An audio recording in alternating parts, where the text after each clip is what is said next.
Well, hello and welcome back to the channel if you're already familiar, or welcome if you're checking this out for the first time. My name's Simon Good and I'm a professional mediator and host of the podcast Conflict Skills. And I've been planning for a little while now to put together some content for a YouTube channel, the same as everybody else. Obviously, there's an opportunity here. But for me, I do a lot of live training workshops, whether it's online or in person with groups of staff in areas related to conflict, like de-escalation skills or assertiveness or that kind of thing. And one of the common topics that comes up is what to do when I'm inheriting a dysfunctional team. Now, in some situations, that's because the previous team leader or the previous manager was a bit of a nightmare. A lot of the time, there were unhelpful structures or maybe a complete lack of structure altogether. In some situations, staff members often operate with a high level of autonomy. If your boss is incompetent, then you get to make whatever decision you want, kind of thing. And so when the new manager or the new team leader comes in, they're often thinking about things like, well, these structures aren't working. We need to put something better in place. And we're going to need a level of consistency across what staff are doing, for example. Or maybe you have a level of expertise and you're seeing the work that people are doing, and maybe it's not exactly up to the same level of standards that they think that it necessarily is. So a lot of the time, this process of coming in when the team's already got problems going on within it can be an incredibly challenging. But on top of all of this, it becomes a lot more difficult when there's conflict going on. When there's dysfunctional communication patterns or the way that decisions are getting made is not working, it first of all impacts the people that are involved. They often become very escalated and stressed. And if this is an issue that's been developing over a long period of time, like months or even years, then it's probably going to be a bit of a process for you of, first of all, unraveling what's going on. And then if you've got any chance of making progress, it's going to happen gradually. The challenge is then that people are so worked up that they're kind of bumping into each other and hurting each other, and there's more room for miscommunication, for example, or people are a little bit hyper-vigilant about criticism, so they're quick to get their backs up. And this is all a very chaotic and stressful environment for you to be in during all of this process of unraveling and hopefully shifting things forward. So in the video today, I wanted to cover what I've actually already discussed in an episode of the podcast, some of the different options that you can use for dealing with these kind of dysfunctional teams, whether it's dysfunction in terms of the actual work that they're supposed to be doing, or dysfunction in terms of the communication and conflict going on between the people. By the way, I haven't necessarily put together any notes around this, but I think one of, well, probably two of the unique challenges is when you're in the team, like you're dealing with your colleagues and now you're put into an acting leadership role. I think that's particularly challenging because all of a sudden you're going from peers to their superior, and that transition, and particularly if you're not sure about how long it's going to be in place or whether or not you're going to be in that role permanently, of course, that adds a whole bunch of different stresses and pressure points for people to need to consider as well. So I've put together some notes over here. I'll be reading from some of the dot points that I've prepared. And as I said, I've actually talked about this in an episode of the Conflict Skills podcast. If you would like some additional free resources on dealing with conflict, whether it's workplace conflict or other situations, an ex-partner, conflict with your kids and family, please consider checking that out. All of my stuff's on my website, simongood.com, and I'll put a link in the information below. So I mentioned the level of stress that often comes with inheriting these dysfunctional teams, and what can happen is that you become so escalated that you might start to lose your own ability to regulate your emotions.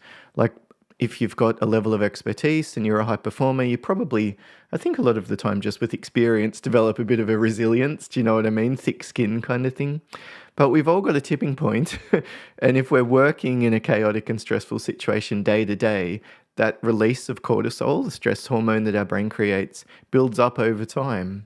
And so what you don't want is that you become so frustrated and upset that you lash out or you erupt, or that you pick up on a negative impact yourself. So really thinking about what do you need to do in terms of your self-care would be the first thing that I'd recommend. And then in particular difficult conversations or conflict, you're running a team meeting and everyone's jumping in and interrupting each other, or people refuse to say hello to each other and they're having these childish kind of reactions. you might need to really think strategically about taking a few deep breaths.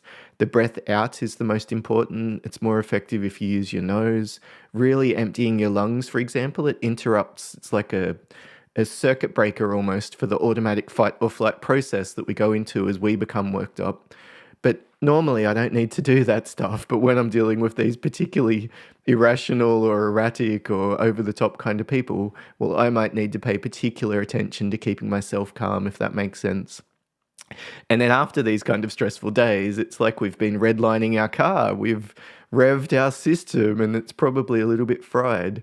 So we might need more rest or a reset or a recharge or a redirection. Like, what's the thing that you need after work? Self-care will be particularly helpful again to make sure that you don't pick up on the negative impacts of this, or that I suppose it doesn't spill out and you end up snapping at your kids or something else.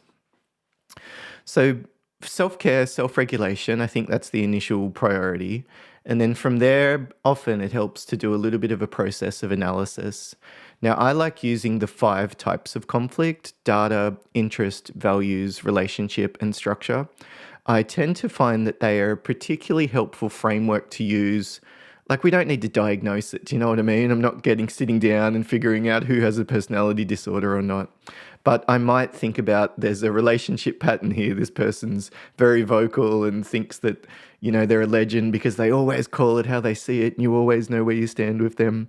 And someone else on the team is rolling their eyes thinking, for goodness sakes, do we need to get in an argument about every little topic that comes up during a team meeting? So we could notice these types of things as relationship conflict, for example. That's the pattern. They're not actually upset at you. This is the way that they communicate anyway. It's a cultural thing or whatever.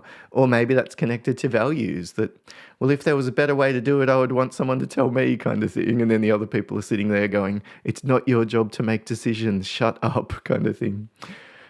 So we can go through each of those in turn. And often I think it's helpful to start with data.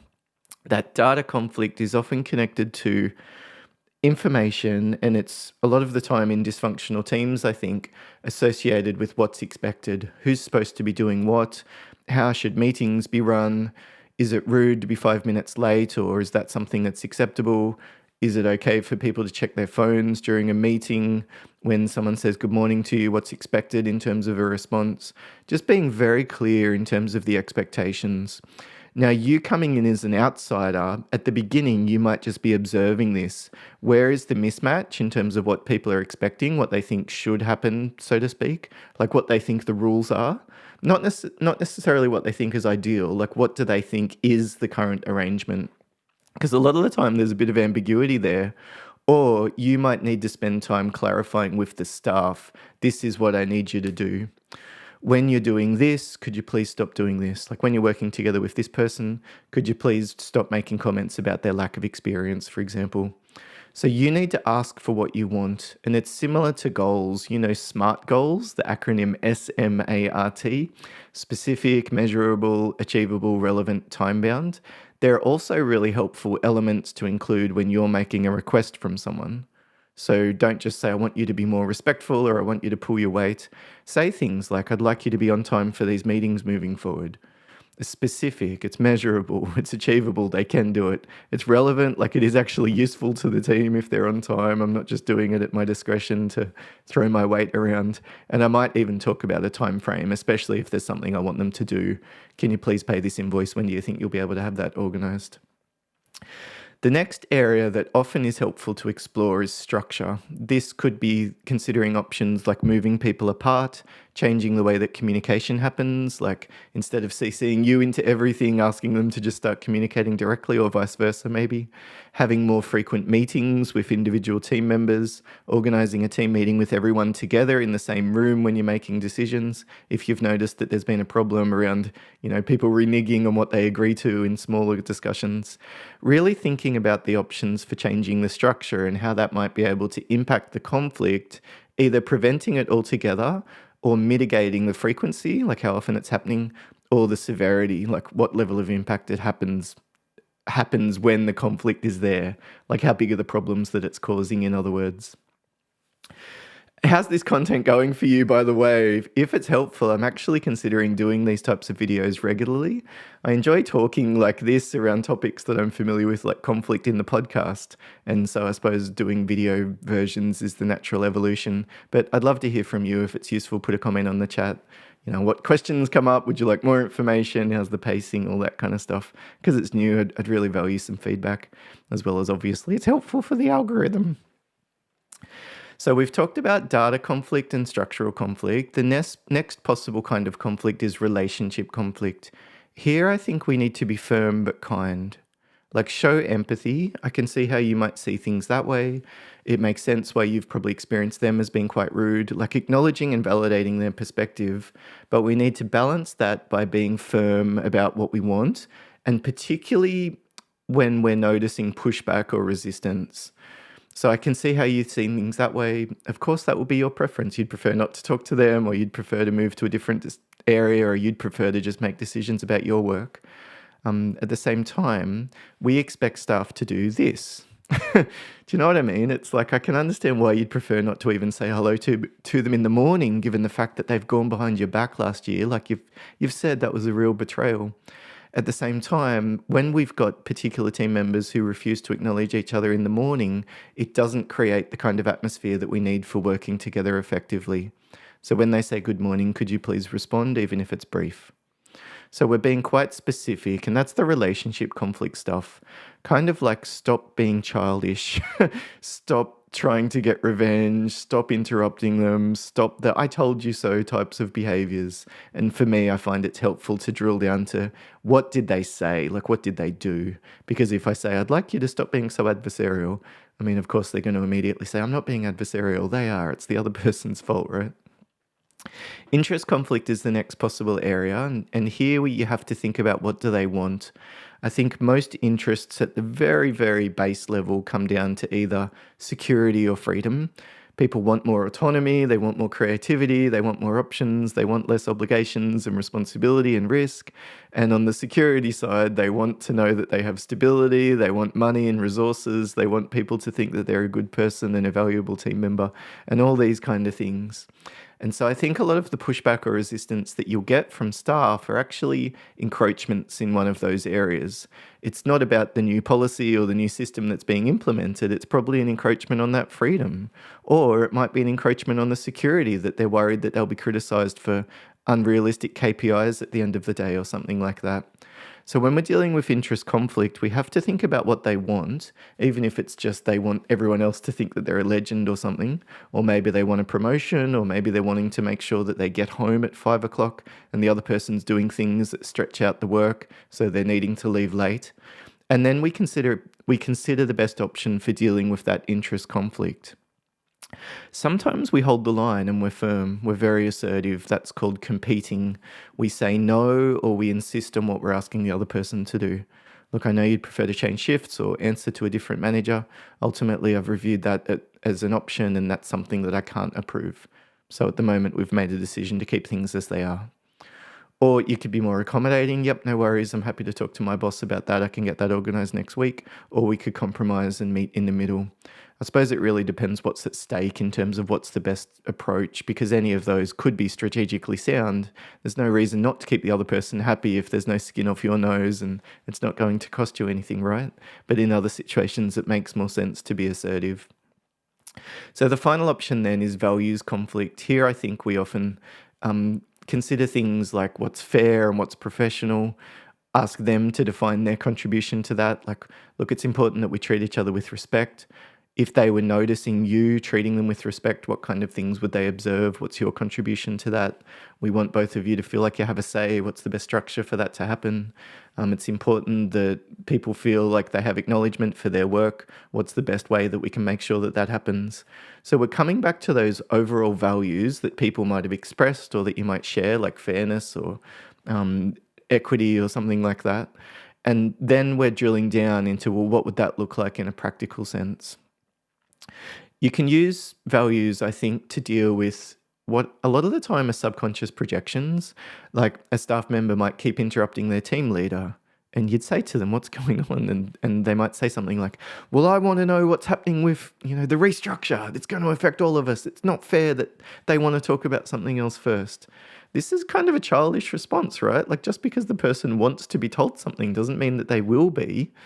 And so if we're dealing with that kind of thing, we need to decide how to push back. And that's often a dysfunctional pattern of communication, the interruptions and demands and the ultimatums and whatever else. For me, I find it helpful just to think like an adult versus a child in that situation. Well, look, I understand that you'd prefer to talk about it, but that's not something that's on the agenda at this stage. I did send out the agenda a couple of weeks ago and asked for input, so you had an opportunity to email back a response at that stage, which you didn't. Unless I've missed something, then we're going to continue with the agenda items as planned. Like, they can decide to leave, do you know what I mean? And then there'll be a consequence for that. But ultimately, it's not true that somebody gets to decide what you do. You can decide, right? And sometimes we can use values to even push back. Look, I know that's your perspective, and you've done a good job of articulating that. I think we can see where you're coming from. There are 6 other people in the room, and they haven't had a chance to speak yet. So if it's all right, could I get you to hold on to your thoughts for now? We'll hear from the other people who haven't had a chance to speak and put forward their view, like you have. And then if we have time, I'd be happy to come back and you can expand on your thoughts at that stage. For now, could we hear from Dave? You know what I mean? These people haven't even had a chance to speak. Of course, we want them to have a chance to speak. Like, we can kind of leverage values that are collective or shared or assumed as a way of also asking for the other person to do something that's the right thing, so to speak. And then the final way that we can consider values is that we can acknowledge clashes of values. Sometimes we could acknowledge things like, look, it sounds like for you being able to operate with autonomy is really important. And part of the challenge is that now we're pushing towards consistency across different business units. And this means changing processes. And I take your point, at times it might even mean, for you, moving to a less efficient way of working. At least from your perspective, I can see where you're coming from. At the same time, because we do need that level of consistency to meet this accreditation or in order to set us up ready to grow the business, there's really no flexibility around around that decision. So we acknowledge both sides. Of course, you would prefer to keep things as they are, and it actually makes a lot of sense from your perspective. At the same time, or on the other hand, or the challenge is, and then this is our concern. That feels very different to the person that we're talking to, especially if we're saying no versus coming in and just saying like, I'm right and you're wrong. And then of course the natural response is that they are probably feeling an invitation to tell us why they're right and we're wrong. So how does this change happen? It's gradually, it's slowly. When we're thinking about our team, it's a little bit like a very large ship in the ocean. And it takes a long time to change direction if you're steering a very big ship. So if it's been a long time getting to this point, maybe even a period of years, and there hasn't been a lot of helpful interventions from the previous manager or management above them, then it might take you some time to fix it. It might not be years, but it might be 2 to 3 months. And for you even, you might think about this a little bit like an apprenticeship. At the beginning, you'll just observe and figure out what's going on. Then you might think about options, do some research, watch YouTube videos like this, get some ideas together, put together a plan and try. But then the final stage, I think, and where the benefits actually start to come is when you start to take more of a flexible approach. You know the people involved by that stage. You've probably had a bit of an idea around the priorities, and that's where you can often start to figure out, well, where am I likely to make progress? Where have I got some energy and resources and time at the moment? Where are things, although they're not ideal, for now I can let them sit. If you expect that you're going to be able to come in and do a big 180 in the large ship in the ocean, well, you're probably going to tip over, or I don't know what the physics of ships are, but I can only imagine that that's not possible or not a good idea for some reason, at least without becoming very wet. I can remember an organisation I was doing a coaching session with. Actually, in the break, they went out and one of their staff were holding an umbrella at their desk in an open plan office. And the poor manager came back into the coaching session. There was about 10 of them and I was facilitating it. And, we all said, what's wrong? Like, she had tears in her eyes and she was really upset. She said, they've got an umbrella up and they said that they're protecting themselves from the toxicity of this organisation. So if you're dealing with a dysfunctional team and they're not quite to that level, I wonder if that's some tiny piece of consolation at the end of the video today. Maybe you don't have the worst possible team in the world if you're not at the stage at least where you're dealing with umbrellas. But what you're likely to do as you're navigating this process is to continually invest and plant some seeds and chip away. But if you're noticing that you're not making progress after about 3 months, for me, I often say to people, this might be just a time to consider your options, and you may need to up the ante. Consider formal warnings or threatening formal warnings, formal performance management, formal restructures, formally talking to your boss about this problem and whatever the resources are that you need to fix it, formally talking about the internal issues within the company, etc. I don't know. We've all got different ideas around job security and where it's worth taking those kind of risks. But for me, I've always found that the squeaky wheel gets the grease to some extent. And what I don't want is to be sitting long term in a situation where I have a high level of responsibility, but a low level of autonomy or ability to influence the situation. That's a recipe for burnout. So I hope that that's been helpful for you, thinking about some of those practical options. And if you'd like some additional tools, particularly around that avenue of, well, how do we increase the ante? How do we up the level of assertiveness? I've got information about how to give an ultimatum, for example, or performance management tips for managers and leaders, that kind of thing. Let me know what would be useful for you in the comments. Otherwise, thank you very much for listening. Please consider pressing like, and all the best moving forward. Bye for now.